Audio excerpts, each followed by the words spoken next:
ओम भूर्भुवः स्वः। आध्यात्मिक विकास के लिए, आध्यात्मिक साधना के लिए दो आधारों का शुरू से ही महत्व रहा है। पहला आधार है योग और दूसरा आधार है तप। तो आज हम तप के ऊपर चर्चा करेंगे। तप होता क्या है और तप का फल क्या मिलता है। तो जब भी हम तप की बात करते हैं तो तप के अंदर जो होती है, हमारे अंदर वो जो होती है उष्णता होती है, गति होती है, क्रियाशीलता होती है, घर्षण होती है, संघर्ष होता है, तितिक्षा होता है, कष्ट सहना पड़ता है, सहनशीलता को विकास करना पड़ता है। ये सारी प्रक्रियाएं तप के तहत आती हैं। किसी वस्तु को निर्दोष बनाना हो, उसको पवित्र बनाना हो, उसको लाभदायक बनना हो तो उसे तपाया जाता है। जैसे एक विद्यार्थी को इंजीनियर बनने की जो यात्रा होती है, उसे स्कूल, कॉलेज, घर के बाहर जो तपने की प्रक्रिया की जाती है उसे तप को माना जा सकता है। इसी तरह अध्यात्म क्षेत्र में भी है कि तप की उतना ही महत्व है। सोना तपने के बाद ही उसमें शुद्धता आती है।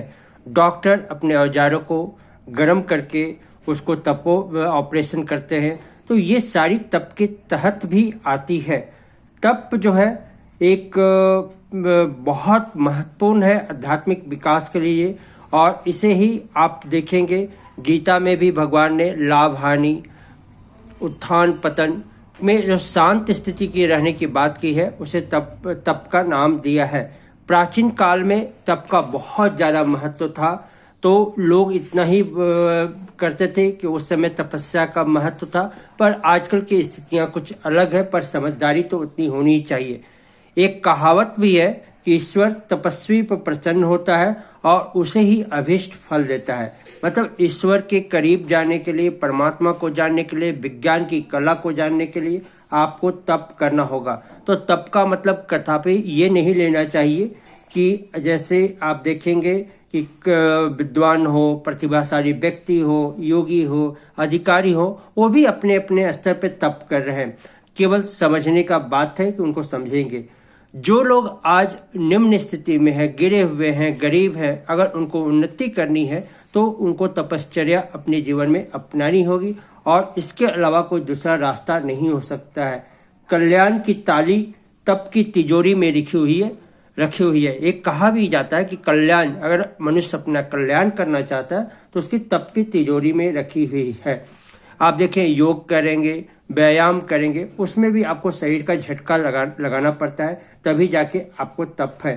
तो आजकल का बहुत बड़ा तपश्चर्या का महत्व कम लोगों ने कर दिया है। इसके कारण ही इतनी दुर्गति हुई। प्राचीन काल से ही तप का बड़ा महत्व दिया जाता था।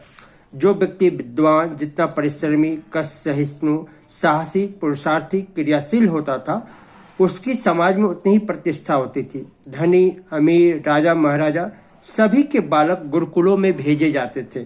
क्यों भेजे जाते थे? ताकि कठोर जीवन की शिक्षा प्राप्त कर वो तपाने में इतना सुदृढ़ हो जाए कि उनको आपत्तियों से लड़ने में और संपत्ति को प्राप्त करना सुगम हो जाए। आज कष्ट संहिता को लोग भूल गए हैं। लोग आराम मतलबी हो गए हैं, आलस्य हो गए हैं, नजाकत की अमीरी को चिन्ह मानने लगे हैं। फलस्वरूप पुरुषार्थ का महत्व घट रहा है। योग्यता द्वारा उपार्जन करने की अपेक्षा लोग छल, धूर्तता एवं अन्याय के द्वारा अपने को बड़े बनाने का प्रयत्न कर रहे हैं। पर ये भूल उनको कभी भी उनके विकास के लिए जरूरी नहीं होगा। आप छोटा सा बात से देखिए, एक परोपकार है, लोक सेवा है, सत्कार्य के लिए जो दान है, यज्ञ भावना के जो कितने भी काम किए जाते हैं, परमार्थी जीवन जिया जाता है, लोग अपने जीवन को देख सकते हैं। एक छोटी सी एग्जाम्पल देखिए। एक बिहार स्कूल का भी एक किताब है, exploring yoga and cancer by doctor Swami Yoga Pratap करके हैं। ये देखिए, एक डॉक्टर हुए थे और उन्होंने अपनी पूरी जिंदगी योग को समर्पित कर दी, और उन्होंने तपस्या के बल पर एक किताब लिखी, exploring yoga and cancer. Bihar school of yoga से जुड़े लोग इसको अच्छी तरह से जानते हैं। फिर देखिए, एक यौगिक मैनेजमेंट ऑफ कैंसर, डॉक्टर स्वामी निर्मलानंदा का देखिए, ये भी एक डॉक्टर थी। उन्होंने इस क्षेत्र में, योग के क्षेत्र में स्वामी सत्यानंद को जीवन अर्पित करके देखिए योग के ऊपर तपस्या करके उन्होंने किताब लिखी, योग मैनेजमेंट ऑफ कैंसर। यही देखिए गायत्री महाविज्ञान पंडित श्री राम शर्मा आचार्य की बात है। तो इन्होंने 24 वर्ष तपश्चर्या की, गायत्री के महापुरुष चरण जप किए। उस समय उन्होंने क्या खाया? जौ की रोटी खाई और गेवर गाय के बनी हुई छाछ खाए। तो इन लोग की तपश्चर्या के बल आप देखिए इनके कितने फल। 2 अमर कृति हुई, गायत्री महाविज्ञान, गायत्री पुराण का एक अमर कृति है। ये तो इसी को तो तपस्या कहते हैं। सतयुग में लोग अनेक समय तक दान कर लेते थे, क्योंकि उस समय शरीर में वायु तत्व प्रधान था। आज देखेंगे पृथ्वी तत्व प्रधान है। कलयुग में जो है पृथ्वी तत्व प्रधान है। तो इसलिए देखेंगे पृथ्वी तत्व का संग्रह इकट्ठा करना ही लोग अपने को सोचते हैं कि कैसे भी धूर्तता से, चालाकी से कर ले, और उसी को तपश्चर्या का हिस्सा मानते हैं, उसी को सुख मानते हैं। ये उनकी बहुत भारी भूल है। उन्होंने तप को नहीं समझा। वर्तमान समय में सामाजिक, आर्थिक, बौद्धिक व्यवस्थाओं में परिवर्तन करने के लिए, जो मनुष्य को रहन सहन में परिवर्तन करना है, उसके लिए भी आपको तप की बहुत आवश्यकता है। और इसीलिए तप को हमने महत्व दिया कि योग के साधकों, आध्यात्मिक साधकों, आध्यात्मिक पिपासुओं, अगर आपको उन्नति करनी है तो आप जीवन में 2 चीज को जरूर अपनाएं। योग से हमारा मतलब है चेतना का परिष्कार, और तप से मतलब है कि आप अपनी योग्यता, अपनी दक्षता, अपनी साहस आपको इतना परिमार्जित करें कि समाज को फल मिले, समाज को फायदा मिले।